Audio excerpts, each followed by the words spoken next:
Welcome back, my friends, to the show that never ends. We're so glad you could attend. Come inside, come inside. There behind the glass stands a real blade of grass. Be careful as you pass. Move along, move along. Come inside, the show's about to start. Guaranteed to blow your head apart. Rest assured you'll get your money's worth. Greatest show in heaven, alright, you gotta see the show. It's a dynamo, you gotta see the show. It's rock and roll, oh, right before your eyes. People laughter from the skies, and he laughs until he cries, and he dies, and he dies. Come inside, the show's about to start. Guaranteed to blow your head apart. You gotta see the show. It's a dynamo. You gotta see the show. It's rock and roll.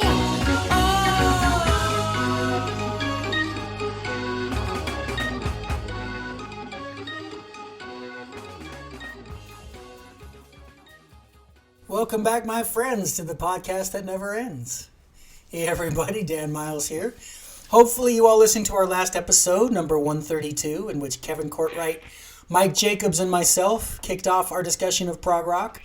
This will be a continuation of that discussion, with the main difference being an added emphasis on longer pieces. We're going to be less formal this time, bringing in our guests, so come on in, Kevin Courtright. Hello. And Mike Jacobs. Hey. That was very 70s. I appreciate that. So on our last episode, we listened to 7 different selections by various bands, some of which might have seemed a bit long to the 3-minute pop crowd, but they were par for the course for the experimental artists we've been talking about. Well, on this episode, we're going full prog, meaning we'll each be submitting just one track, but they're going to be epics, which the various bands have devoted an entire album side to. We're kicking this off with Kevin's pick, which is a quintessential example of progressive rock, performed by a quintessential progressive rock band. This is the title track from the classic 1972 Yes album, Close to the Edge. I think this is a pretty strong litmus test for whether or not the genre appeals to you, because if you're in, you're all in. If you're out, you're out. Me, I'm in. I love Close to the Edge. So, Kevin, let's talk some Yes. Go. Oh, boy, I wish we had like 3 more hours. Yes, God, I love Yes so much. I can't begin to put into words how much I love Yes. Yes was my introduction to progressive rock, actually. A school friend back in high school lent me 8-track of Fragile, and that was my introduction to Yes, and that was it. That was the beginning of my love of this music. It's become my all-time favorite music, and Yes was the introduction, and they're my favorite prog band, and in fact, they're my top 3 bands. It's basically Led Zeppelin, the Beatles, and Yes, and I could die happy. So, yeah, Yes to me represents everything that prog rock is about. It's orchestral music in a sense, within the context of a rock band. It's the extraordinarily high degree of musicianship. All of the earmarks that make up progressive rock are in Yes, and in fact, they more or less helped create the genre as we understand and know it.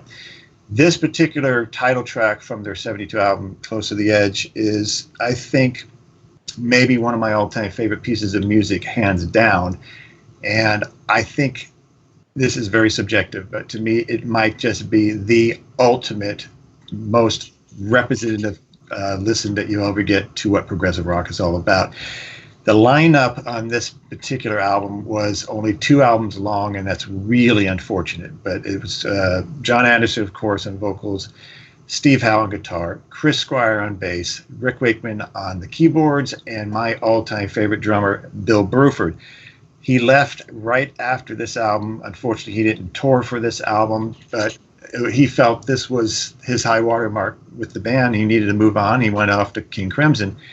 And I've seen him talk about this album a lot. He loves this album with his time. And Yes, it's his most favorite album from that time.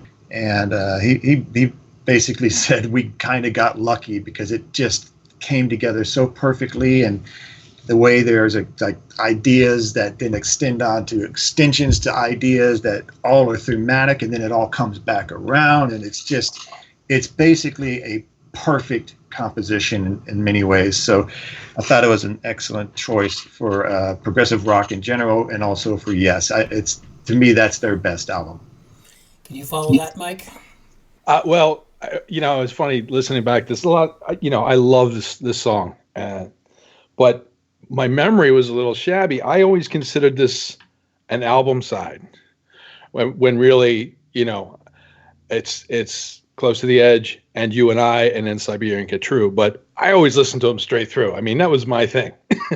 So I was a little disappointed when we're going to cut off before and You and I and Siberian Cat True. But I mean, they all go together for me. But yes, this is absolutely, arguably the high water mark for Yes, in my opinion too. After this, you could argue that they strayed a little bit, and different personnel changes probably led to that. And I like a lot of the later stuff that people slammed, but this was definitely the ride for them. This was the height of the roller coaster, I think. Well, I think I'm going to save the majority of my thoughts till after we've heard it. But I will say this: I consider it to be a musical masterpiece. Yes. I'm glad that Kevin picked it. And I'm also glad we formatted this topic as a two-parter so we could feature, a beast like this. For everyone listening who's already familiar with it, I hope you enjoyed the nostalgia of hearing it yet again. And for anyone who may be hearing it for the first time, you're in for quite a musical adventure. From their 1972 album of the same name, here are some of the true masters of prog, taking us not quite all the way, but very close to the edge.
Well, I defy anybody to find another band who could create a recording like that. As far as my own thoughts on Yes, well, their first two albums, which came out in 1969 and 1970, featured John Anderson, Chris Squire, and Bill Bruford, and their third album in 71 added Steve Howe to the mix. Really, it wasn't until their fourth album, when Rick Wakeman joined, that the band truly became Yes, in my opinion. The Yes album is great. I love it. But with all due respect to Tony Kaye, I think Rick Wakeman was a necessary ingredient. On his first album with them, Fragile, I think the full band songs like Long Distance Runaround, Heart of the Sunrise, South Side of the Sky, of course their signature song, Roundabout, all classic Yes. Some of the tracks like Cans and Brahms, 5% for Nothing, We Have Heaven, it felt a little more like filler to me. I know the idea was to spotlight each player individually. Steve Howe's Mood for a Day, it's pleasant enough. But I wouldn't say essential. Bruford and Wakeman solo spots felt a little bit forced. Like they said, you got to do something solo. And they're like, oh, we do? That's why Rick's just playing Brahms and stuff. Even John Anderson's Tell the Moondog, Tell the March here, But Chris Squire's The Fish, that kicks ass. So for me, the fact that they did that spotlight thing, his track justifies the whole thing. And it's not that I dislike the other stuff. The point I want to make is I think everything they did so well on Fragile, they did even better on Close to the Edge. It's my favorite Yes album. I know a lot of Yes fans feel that way, and I've heard everything they've done. Rick Wakeman's organ solo on Close to the Edge, as we just heard, every bit as great as his Roundabout solo. Nothing lost there. Vocal harmony's great throughout. The band is just super tight throughout. Lyrically, I don't really understand much of what's being said. That's one of the quirks of Yes, John Anderson's lyrics. And frankly, it's one of the attributes that makes them unique. Because John Anderson has said he equates words with colors and tones and feelings. So what on the surface might just seem like a bunch of nonsense to people. John Lennon, you did that all the time. Because John Lennon's top priority was making it sound good, making the recording sound good.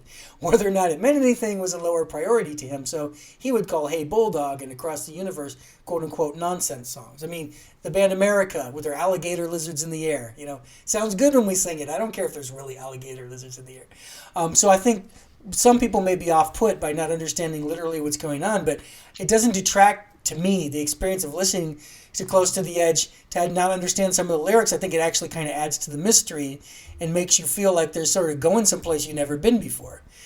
So if he's like, hey, a seasoned witch could call you from the depths of your disgrace and rearrange your liver to the solid mental grace. I'm like, what? But on the other hand, Close to the Edge, Down by the Corner, that pops. That stands out. That stays with you. The vocal harmonies, the way the band plays that part, that totally works. I Get Up, I Get Down. That whole section, you can project whatever you want onto it. I always took it as a mood thing. I'm in a happy mood, I'm in a sad mood. I get up, I get down. It could be about erectile dysfunction, I don't know. As Mike said at the beginning, And You and I in Siberian Katru, the second half of the album, same way, nothing is lost. It's like you could, and I guess people in the CD era did this. I had it on vinyl in the beginning. I had to flip it over. But it's just one continuous musical masterpiece that could only be made by that combination of guys. So I wanted to make that point. And as I just said, Yes isn't just something I listen to in a lot of prog rock. It's a place where I go, and only Yes can take you to that place. Nobody else can. I mean, that's what appeals to me about that form. Some of the other bands we listened to last time and some we have coming up, if you want to go close to the edge, there's one band that can take you there, which is Yes. So before we go to Mike's pick, any closing thoughts on Yes? Yeah, I wanted to say one more thing. This track especially, and this album, we talked in the last part about the spirit of the time as far as, rock, things were different then. They had license to do things that they don't do now. They could they could camp out in the studio for a month, and this is one of those albums where, they did that. They sat there and they worked and they lived it for like however long it took to come up with, something like Close to the Edge. Right? And it's just amazing. Yeah, last couple of things on this. One about the lyrics, one about the music. Lyrically, I know what you're saying about that, and that's the thing about John Anderson's lyrics.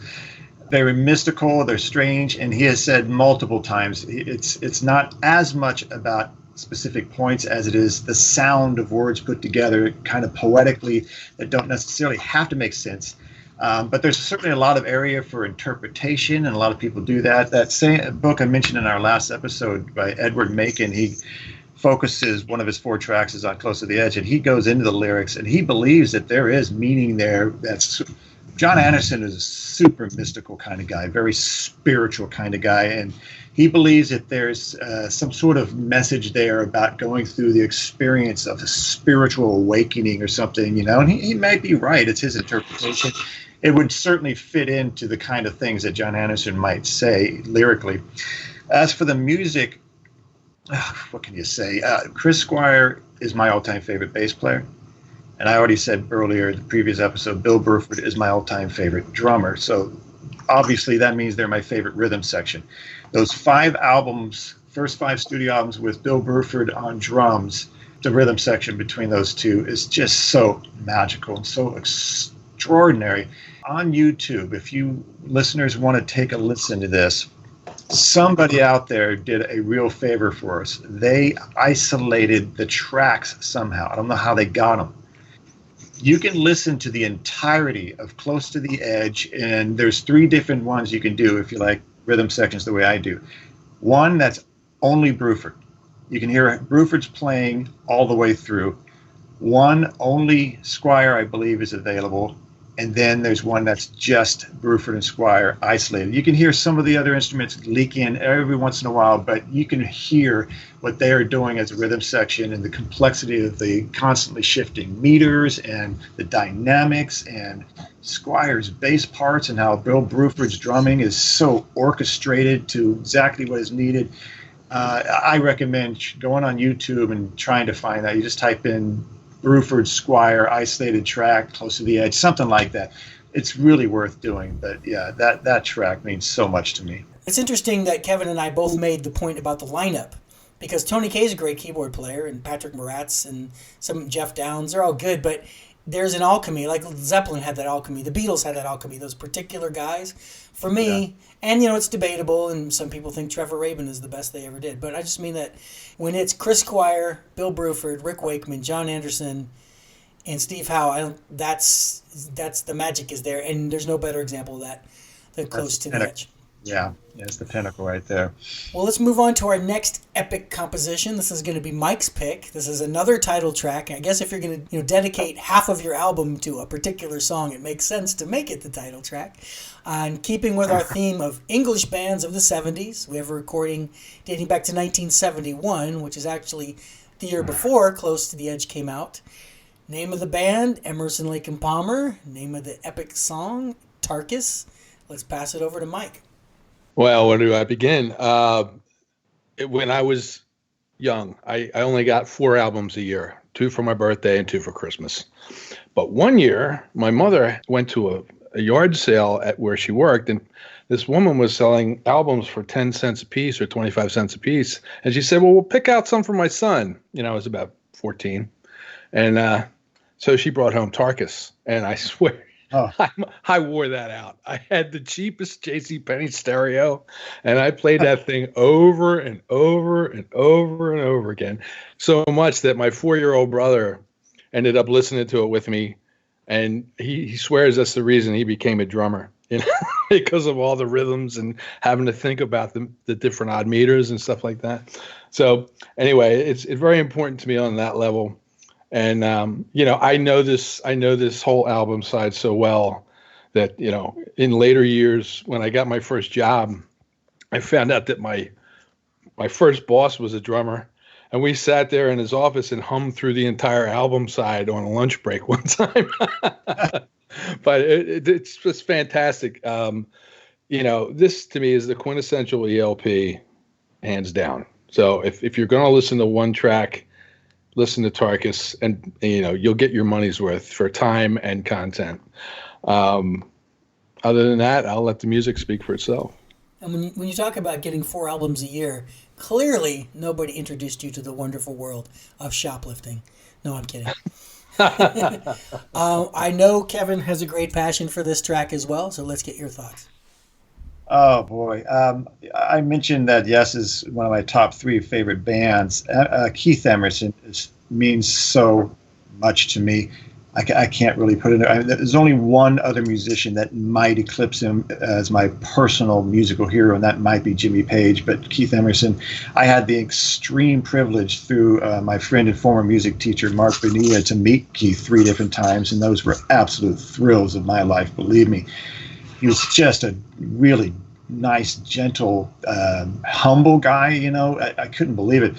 But what he means to me is just, he just represents everything that is what's important to me about music. He is absolute, insistence on integrity and the highest conceivable level of virtuosity as a player. It just means a lot to me. I don't think it's really questioned that anybody can top him in the field of rock music as a keyboard player. He's kind of he's it. What he needs to be recognized for more than anything else, and I believe he felt this way, was as a composer.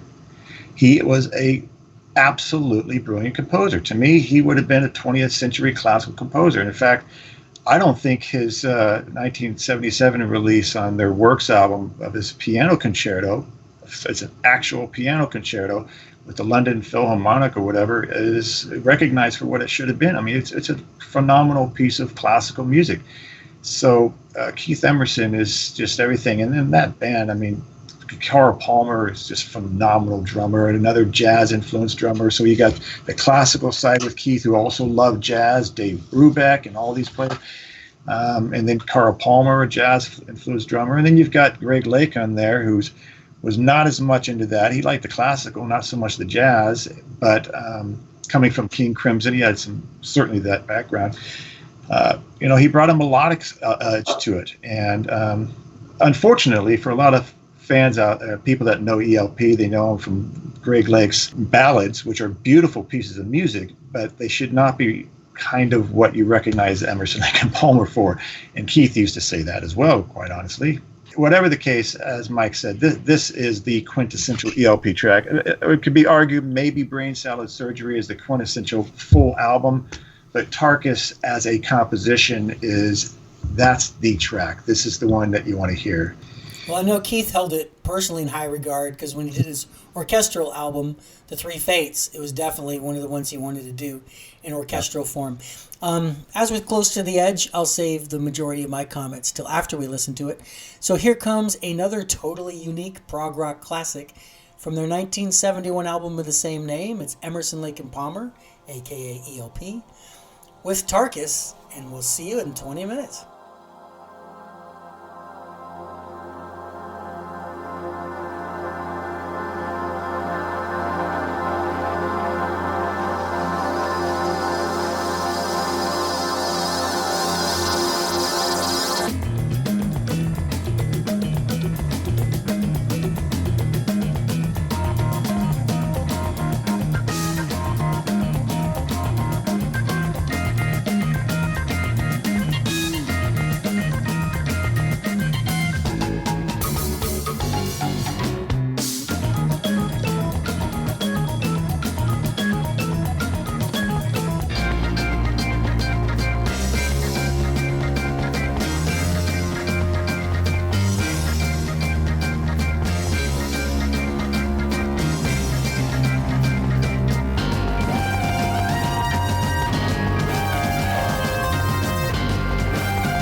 don't ever seen your eyes? Have the days made you so unwise? Realize you are.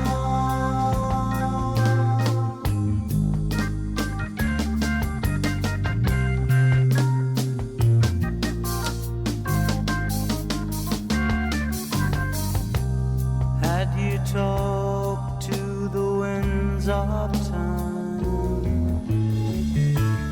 then you'd know how the waters run, taste of wine. How can you know where you've been in time? You'll see the sign and realize your sin.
Will you know how the seed is sown?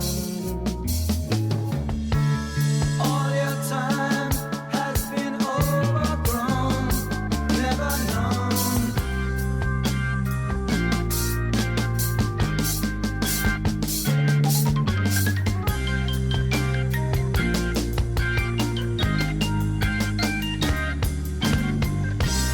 Have you walked on the stones of years?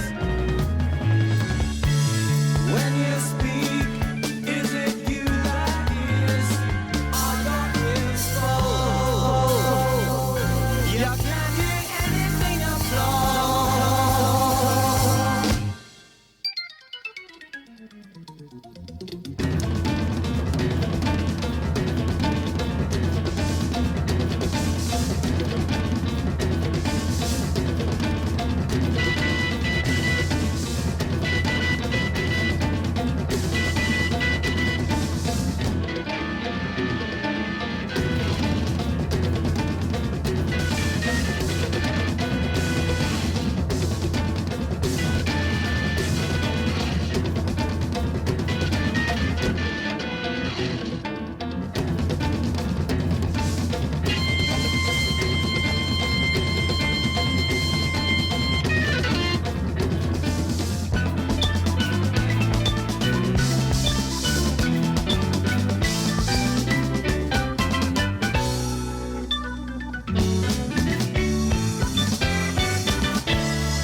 The preacher said a prayer, save every single hair on his head.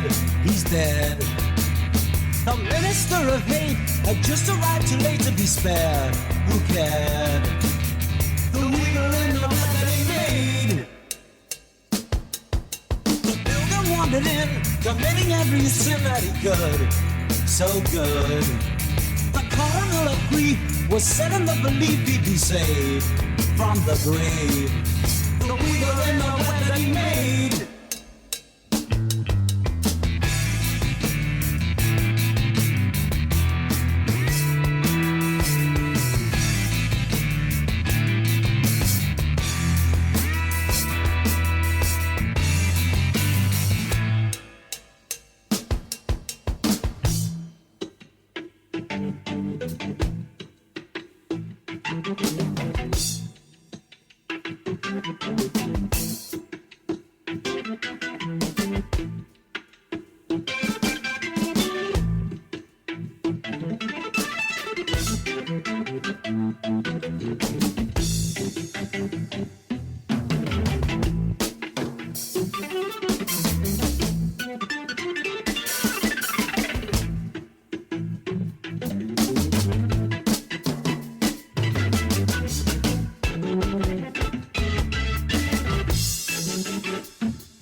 Took a blade to bless the ones who prayed and all obeyed.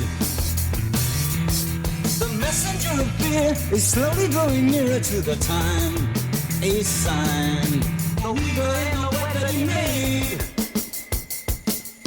A bishop rings a bell, a cloak of darkness fell across the ground. Without a sound, the silent choir sing, and in their silence bring gated sound. Harmonic crown, the weaver in the web that he made.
death when you hear the seasons call.